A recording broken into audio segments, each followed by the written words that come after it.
আমার আপিল ছিল 17 তারিখে, সেই আপিল শুনানি এগিয়ে আসে 15 তারিখে।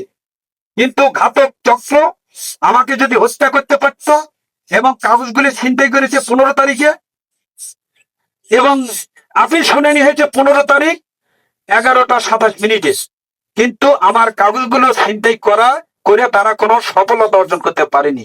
তার আগে তো আমার আপিল মঞ্জুর হয়েছে, এবং আমাকে মারার চেষ্টা করেছিল। আমাকে যদি হত্যা করতে পারতো, ফাঁকা ফিল্টি মারতে তো, এবং মনে হচ্ছে এমপি হতো।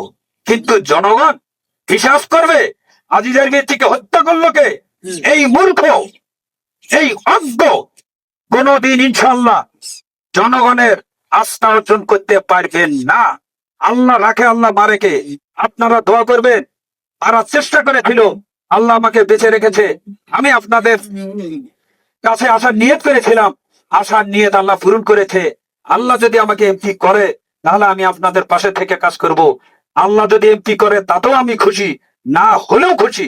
আমি আপনাদের পাশে আছি এবং ভবিষ্যতেও থাকবো।